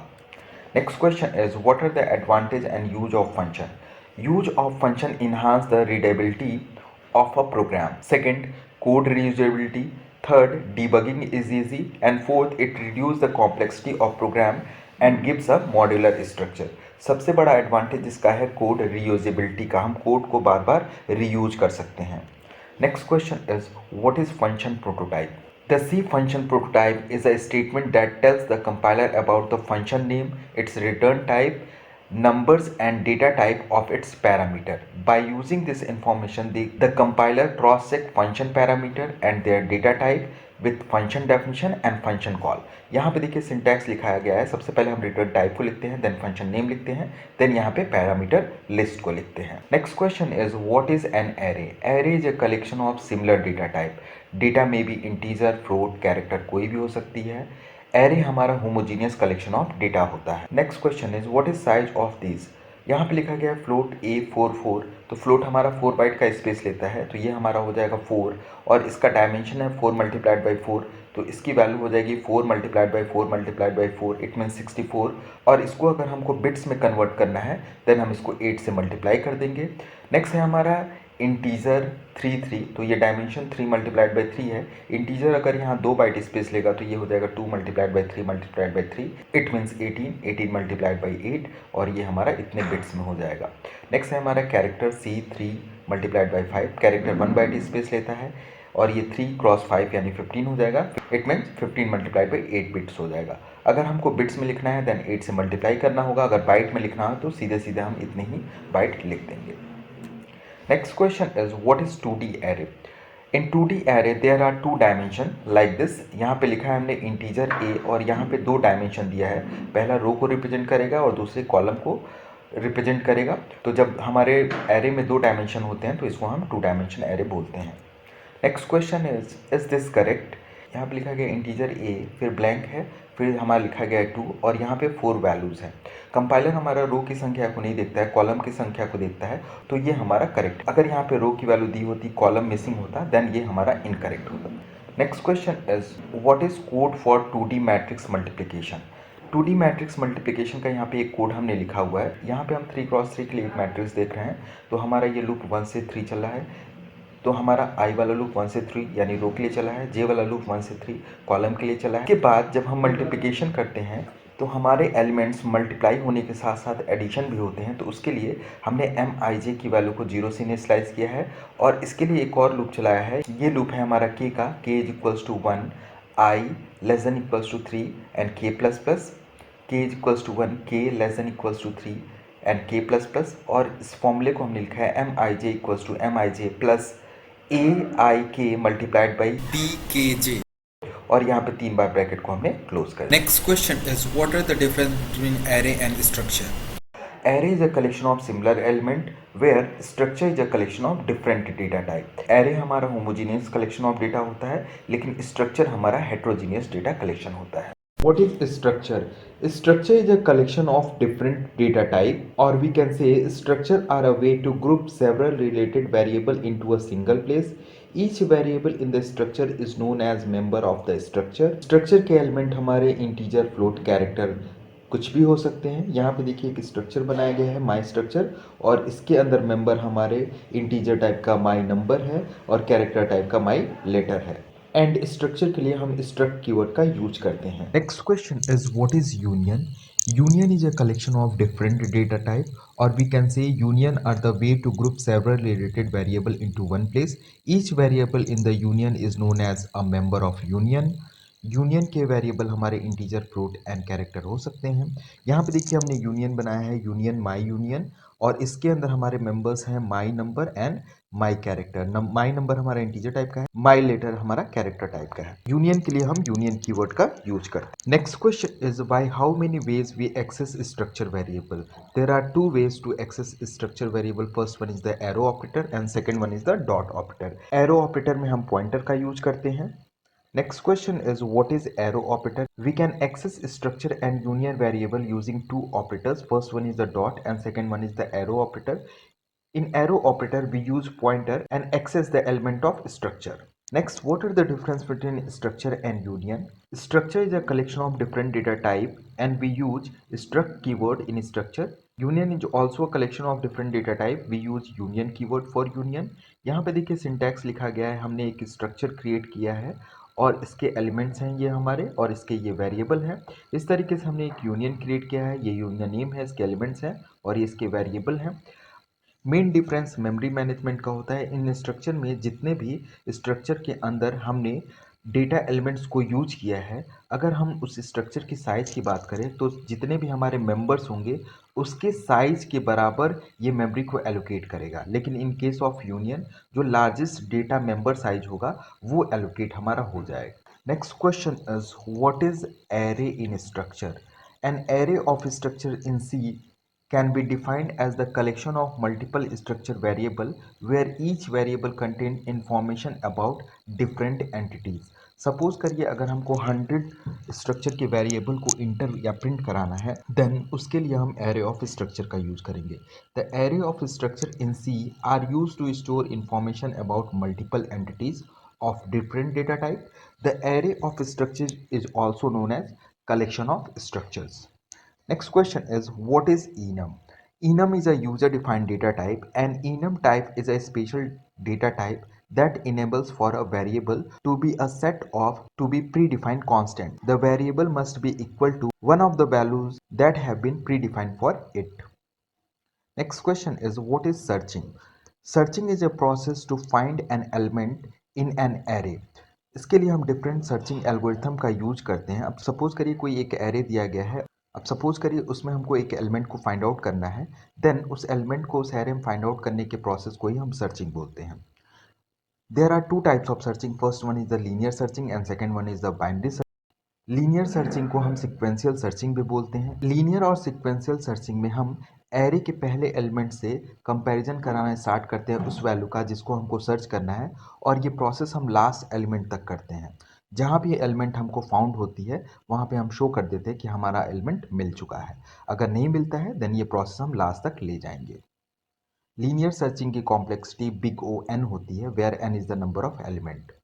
Next question is what is binary searching?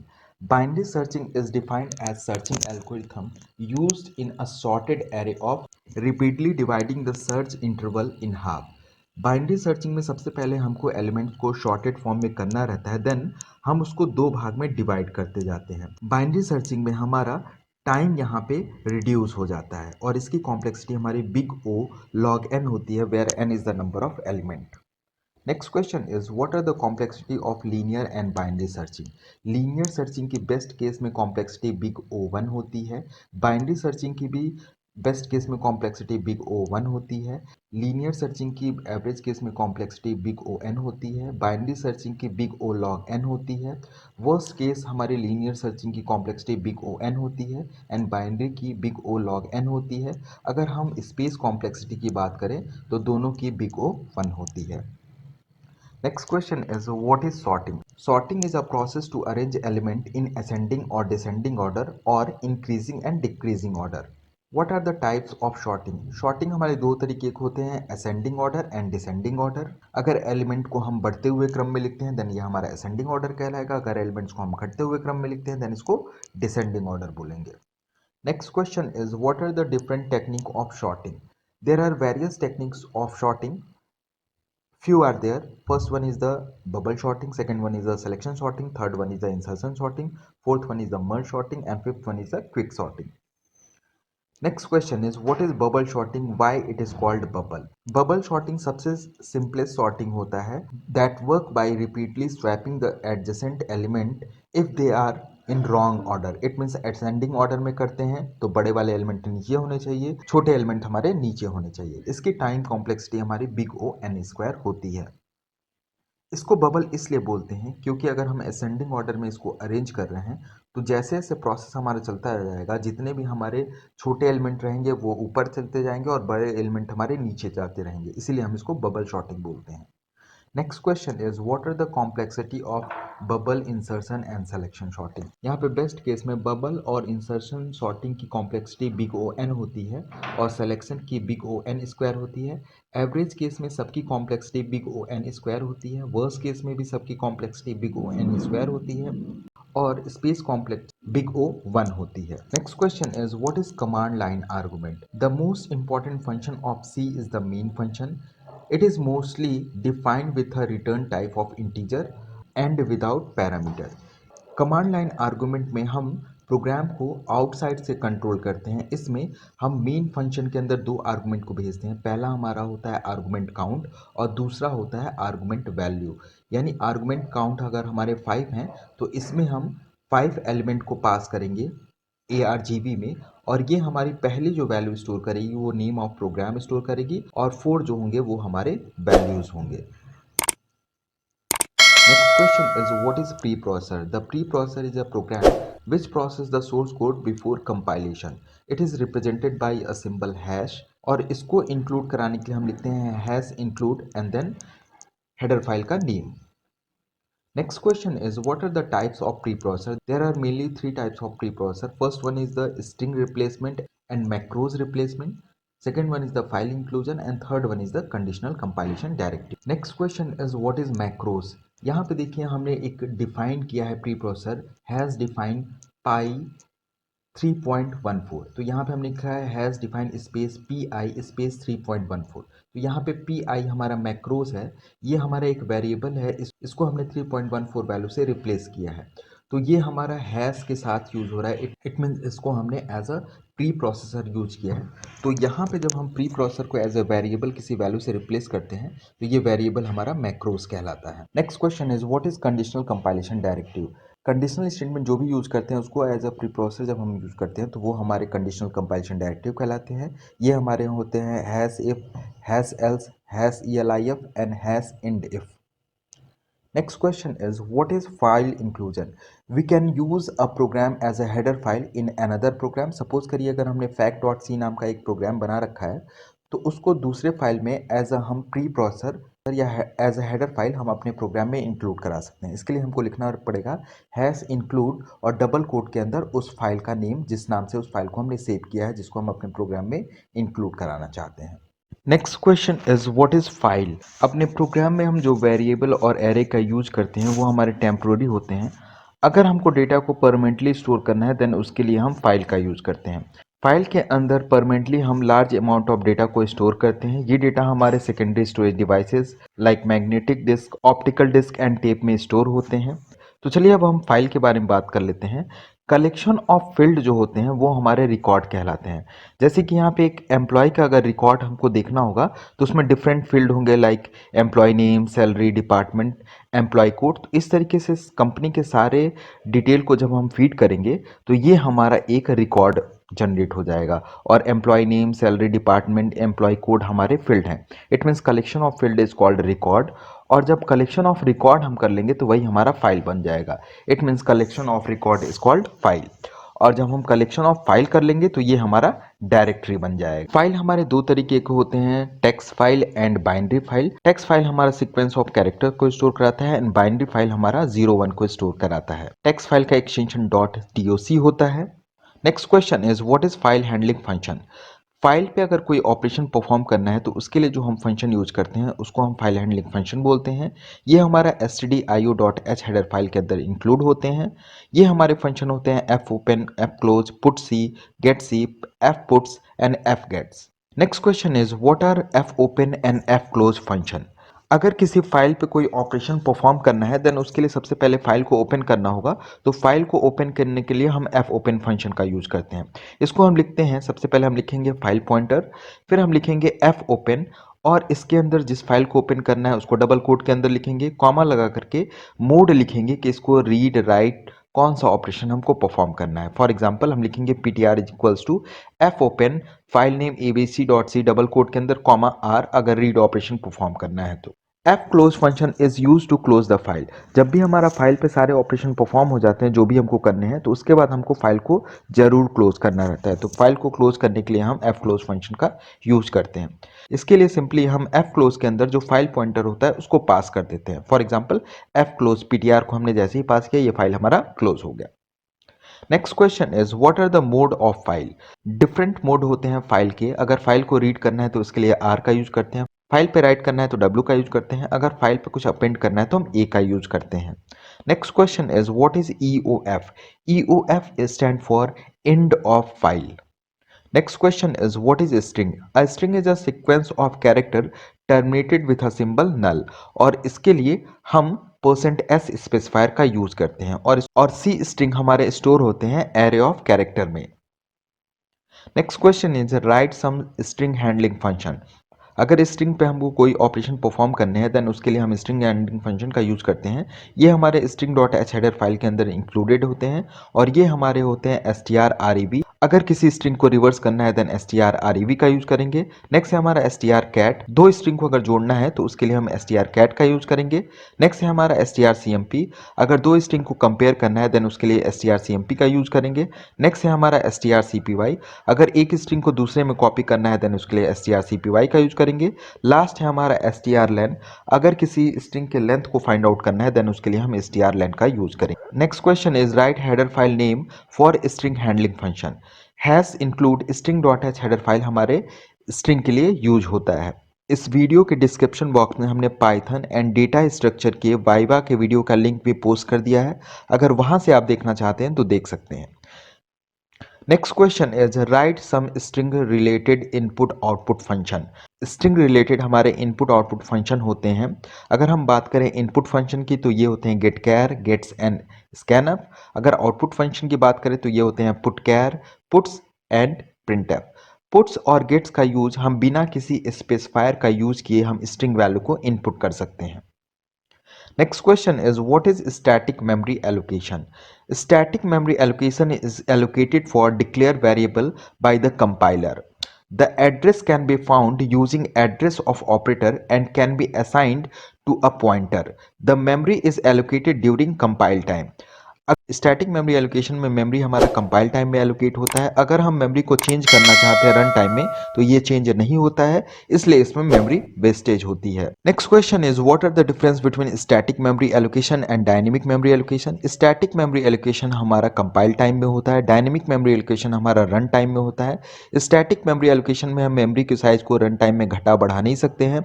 Dynamic memory allocation में हम मेमोरी के साइज को रन टाइम में घटा बढ़ा सकते हैं using dynamic memory allocation function का यूज करके। ये हमारे फंक्शन होते हैं calloc, malloc, free and realloc function. Static memory allocation में हमारा मेमोरी वेस्टेज होता है, लेकिन डायनेमिक मेमोरी एलोकेशन में हमारा मेमोरी वेस्टेज नहीं होता है। Next question is what are the dynamic memory allocation function. Dynamic memory allocation function हमारे stdlib.h हेडर फाइल के अंदर इंक्लूड होते हैं। ये रन टाइम में मेमोरी को एलोकेट करने के लिए यूज होते हैं। ये हमारे होते हैं malloc, calloc, free and realloc function. Next question is what are the difference between malloc and calloc. Malloc and calloc दोनों हमारे मेमोरी के एलोकेशन के लिए यूज होते हैं। Malloc stand for memory allocation. इसकी जो default initial value होती है, जो मेमोरी एलोकेट होगा उसमें default initial value garbage value होती है और इसके अंदर केवल हम एक आर्गुमेंट को पास करते हैं। देखिए यहाँ पे लिखा हुआ है syntax ptr is equals to cast type malloc and byte in size. यहाँ पे एग्जाम्पल लिखा हुआ है ptr is equals to INT star. It means integer type की वैल्यू को हम इस मेमोरी लोकेशन पे स्टोर कराएंगे। फिर हमने एम एलॉग फंक्शन लिखा है और इसके अंदर लिखा है 100 multiplied by size of integer. तो यहाँ पे एक आर्गुमेंट को हमने पास किया है। साइज ऑफ एक ऑपरेटर होता है जो कि जो भी डेटा टाइप हम इसके अंदर लिखेंगे उसके साइज को ये कैलकुलेट कर देगा। तो ये यहाँ से इसके साइज को, अगर इंटीजर 2 बाइट स्पेस ले रहा है तो 2 बाइट कैलकुलेट करेगा एंड 2 मल्टीप्लाइड बाई 100 यानी ये 200 बाइट का स्पेस ऑक्युपाई करा देगा और इस पे जो वैल्यू हमारी स्टोर होगी वो इंटीजर टाइप की होगी। यहाँ पे देखिए हमने एम एलॉग फंक्शन का एक फिगर के थ्रू दिखाया है। यहाँ पे एम एलॉग के थ्रू हमने 5 multiplied by size of integer लिया है। अगर इंटीजर हमारा यहाँ 4 बाइट स्पेस ले रहा है देन ये हमारा 20 बाइट का स्पेस ऑक्युपाई करा देगा। नेक्स्ट बात कर लेते हैं सी एलॉग की। सी एलॉग को हम कॉन्टिन्यूस मेमोरी एलोकेशन बोलते हैं। इसके अंदर हम 2 पैरामीटर पास करते हैं और इसकी बाय डिफ़ॉल्ट वैल्यू हमारी 0 होती है। इसमें देखिए हमने लिखा है ptr is equal to cast type. Calloc के अंदर हमने 2 आर्गुमेंट पास किए हैं, पहला n और दूसरा एलिमेंट साइज। यहाँ एग्जाम्पल देख लेते हैं ptr is equal to float star calloc 25 comma size of float. यहाँ पे इट मीन्स या इसके अंदर हमने 2 एलिमेंट पास किए हैं। इसके पहले एम एलॉग में हम एक आर्गुमेंट पास करते थे, यहाँ 2 आर्गुमेंट हमने पास किया है। Next what is free function. Free function is use for deallocation of memory. जो मेमोरी हम malloc and calloc के थ्रू क्रिएट करते हैं उसको डी एलोकेट करने के लिए हम फ्री फंक्शन का यूज करते हैं। इसका सिंटैक्स बहुत सिंपल है। फ्री के अंदर उस पॉइंटर को हम पास कर देंगे जिसके थ्रू हमने मेमोरी को, जहां पे हमने मेमोरी को क्रिएट किया था और वो उस मेमोरी को फ्री कर देगा। हमेशा लास्ट में प्रोग्राम के हम मेमोरी को फ्री कर देते हैं जिससे कि हमारा मेमोरी वेस्टेज कम हो जाता है। यहाँ पे देखिए फ्री फंक्शन का यूज किया गया है। नेक्स्ट है हमारा what is pointer. Pointer is a variable which can hold the address of another variable. इसमें हमारे 2 ऑपरेटर यूज होते हैं, एंड जिसको हम एड्रेस ऑफ ऑपरेटर बोलते हैं, दूसरा हमारा होता है स्टार, इसको हम वैल्यू एट दैट पॉइंट बोलते हैं। नेक्स्ट है हमारा what is pointer arithmetic. Pointer arithmetic it refer to the use of pointer with various arithmetic operation.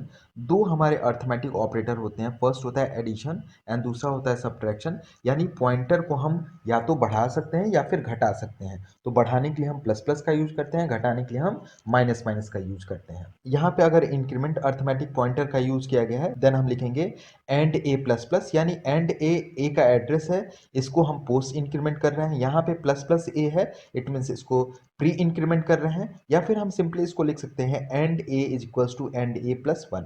अगर डिक्रीमेंट करना है देन एड्रेस के बाद हम लिखेंगे एंड ए के बाद माइनस माइनस। प्री डिक्रीमेंट करना है देन हम लिखेंगे माइनस माइनस एंड ए। या फिर सिंपली हम इसको लिख सकते हैं and A is equals to and a minus 1।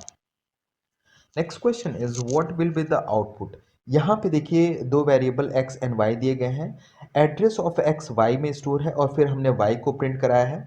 तो सपोज कर लेंगे अगर x का एड्रेस हमारा 3010 है तो यहाँ पे y के अंदर x का एड्रेस स्टोर हो जाएगा। तो जब इसको हम प्रिंट कराएंगे तो ये 3010 प्रिंट करेगा। इसके बाद हमने y की वैल्यू को प्लस प्लस किया है, यानी जो एड्रेस है उसको एक बढ़ाया है, प्री इंक्रीमेंट किया है, तो इसकी एक वैल्यू बढ़ जाएगी और ये प्रिंट करेगा 3011। नेक्स्ट है हमारा what is void pointer. void pointer is a pointer that has no associated data type with it. It means कोई भी डेटा टाइप को अगर रिप्रेजेंट नहीं करना रहता है देन हम void का यूज करते हैं। A void pointer can hold an address of any type and can be type casted to any type. इसका एडवांटेज ये होता है कि जब हम malloc and calloc के थ्रू मेमोरी को एलोकेट करते हैं देन वो मेमोरी हमारे किसी भी डेटा टाइप को एलोकेट हो सकती है। नेक्स्ट है हमारा what is null pointer. A null pointer is a variable that has value of 0 or has an address that points to nothing. We use null keyword for null pointer, which is a predefined macros. यहाँ पे syntax लिखा हुआ है data type, हमने pointer लिखा हुआ है और लिखा है NULL, तो यही हमारा नल पॉइंटर है। नेक्स्ट है हमारा dangling pointer. A dangling pointer in C is a pointer that points to a memory location that has been deallocated or is no longer valid. It means अगर किसी memory को हमने allocate किया था और बाद में उसको डी एलोकेट कर दिया है और वो पॉइंटर उस डी एलोकेटेड मेमोरी को पॉइंट आउट कर रहा है, तो उसी को हम बोलेंगे dangling pointer. Next question is, what is a wild pointer? A pointer that has not been initialized to anything, not even null, is known as wild pointer. The pointer may be initialized to a non-null garbage value that may not be a valid address. It means wild pointer के अंदर हमारा एक non valid address होता है। Next one is the what is size of operator. Size of operator is used to calculate the size of data type. देखिए यहाँ पे लिखा गया है, हमने इंटीजर टाइप के 4 variable i a b c लिए हैं, फ्लोट टाइप का j, कैरेक्टर टाइप का k लिया है। तो यहाँ पे जब हम लिखेंगे as equals to size of i, तो यहाँ i की अगर हमारी साइज 4 है तो ये a की वैल्यू 4 प्रिंट करेगा। यहाँ पे हमने j की वैल्यू b में पास किया है तो फ्लोट हमारा 4 बाइट स्पेस लेता है तो ये 4 प्रिंट करेगा। कैरेक्टर हमारा 1 बाइट स्पेस लेता है तो यहाँ पे हमने k पास किया है तो c हमारा 1 प्रिंट करेगा। Next question is, what are call by value and call by reference? In call by value we pass value in function call. In call by reference we pass address of variable in function call. In call by value each variable in the calling function is copied into corresponding dummy variable of the called function. In call by reference the address of actual variable in the calling function is copied into dummy variable of the called function. Call by value is less efficient. Call by reference is more efficient than call by value because here we use address. In call by value, the value is not permanently changed. In call by reference, the value is permanently changed because we access the value using address. It means हमारी value manipulate हो जाती है। Next question is, write a C program for call by value and call by reference. यहाँ पे देखिए हमने दो variable लिए हैं a एंड b। यहाँ पे हमने स्वैप x नाम के फंक्शन के अंदर वैल्यू को पास किया है। इसके बाद ये हमारे डेफिनेशन के अंदर कॉपी हो जाएंगे x एंड y में और यहाँ पे स्वैपिंग ऑपरेशन परफॉर्म होगा और यहाँ पे हम इसकी वैल्यू को प्रिंट कराएंगे तो 20 एंड 10 प्रिंट कर जाएगा। लेकिन यहाँ पे जब हमारा वैल्यू प्रिंट होगा तो ये हमारा 10 एंड 20 ही प्रिंट होगा क्योंकि यहाँ पे हमारी वैल्यू चेंज नहीं होती है। नेक्स्ट यहाँ पे कॉल बाय रेफरेंस का हमने प्रोग्राम लिखा है।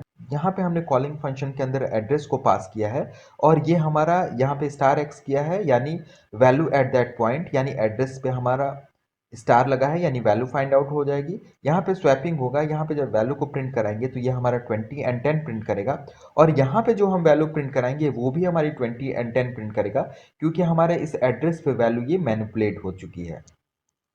Next question is, what are the advantage of pointer? There are various advantage of pointer like it save memory, execution time with pointer is faster, memory is accessed efficiently, the pointer assign and release the memory, pointer are used in data structure, they are very useful respective to two dimension and multi-dimension array, and pointer are also used in file handling. Next question is, what are the disadvantage of pointer? Pointer are a bit difficult to understand. Pointer can cause several errors such as segmentation error or unrequired memory access. If a pointer has an incorrect value, it may corrupt the memory. Pointer may also cause memory leakage. The pointer are relatively slower than the variable. Next one is the what is linked list. Linked list is a linear data structure consisting of node. Each node have two fields. First one is the data and second one is the address of next node. यहाँ पे देखिए हमने एक link list बना रखा है। ये head pointer जो है फर्स्ट नोड के एड्रेस को कंटेन किया हुआ है। ये यहाँ पे हमारा डेटा रखा हुआ है और ये नेक्स्ट नोड का एड्रेस यानी इस वाले नोड का, तो यहाँ से ये यहाँ पे चला जाएगा। देन डेटा है, then address of next node है तो यहाँ पे चला जाएगा। यहाँ पे फिर डेटा है, फिर नेक्स्ट नोड से यहाँ पे चला जाएगा। इसके बाद कोई हमारा नोड नहीं है इसलिए हमने यहाँ पे नल स्टोर करा दिया है। Next question is, what are the type of link list? There are 4 types of link list. First one is the single link list, second one is the doubly link list, third one is the circular link list and fourth one is the circular doubly link list. इसके full video का link भी हमने description box में post कर दिया, अगर वहां से आप देखना चाहते हैं तो देख सकते हैं। Next question is what is stack? A stack is a linear data structure which follow the LIFO. LIFO means last in first out. It means देखिए हमने यहाँ पे एक बना रखा है, ये हमारा एक एरे है, यहाँ पे नीचे वाला पोर्शन हमारा ब्लॉक होता है और सारे ऑपरेशन हमारे टॉप से परफॉर्म होते हैं। अगर डेटा को इंसर्ट करना है देन हम पुश ऑपरेशन यूज करेंगे, अगर डेटा को हमको डिलीट करना है तो हम पॉप ऑपरेशन को यूज करेंगे। स्टैक का यूज हम नंबर को रिवर्स कराने में, प्रीफिक्स को कैलकुलेट करने में, टावर ऑफ हेनोई के प्रॉब्लम को सॉल्व करने के लिए यूज करते हैं। Next question is what is queue? Queue is a linear data structure which follow FIFO. FIFO means first in first out. It means जो पहले आएगा वो पहले सर्व होगा। लाइक डॉक्टर्स के यहाँ जब भी हम जाते हैं तो जो पहले आया रहता है उसको डॉक्टर पहले देखता है। ये हमारा दोनों साइड से ओपन रहता है। जहाँ से हम इंसर्शन करते हैं उसको हम फ्रंट बोलते हैं, जहाँ से हम डिलीशन करते हैं उसको रेयर बोलते हैं। यानी पुश ऑपरेशन हमारा फ्रंट से होगा एंड डिलीशन ऑपरेशन हमारा रेयर से होगा। क्यू हमारे डिफरेंट टाइप के होते हैं, priority queue, double ended Q and circular queue. तो फ्रेंड्स अगर आप इस वीडियो को पढ़ लेते हैं देन आप कोई भी वाइवा या इंटरव्यू सी लैंग्वेज का फेस कर सकते हैं। इसके साथ ही साथ इस वीडियो के डिस्क्रिप्शन लिंक में हमने डिफरेंट सब्जेक्ट के मॉडल पेपर भी पोस्ट कर रखे हैं, अगर आप वहां से देखना चाहते हैं तो देख सकते हैं। तो good luck for your interview and viva. अगर वीडियो पसंद आया हो तो चैनल को सब्सक्राइब कर दीजिएगा एंड वीडियो को लाइक, कमेंट एंड शेयर करना मत भूलिएगा। Thank you.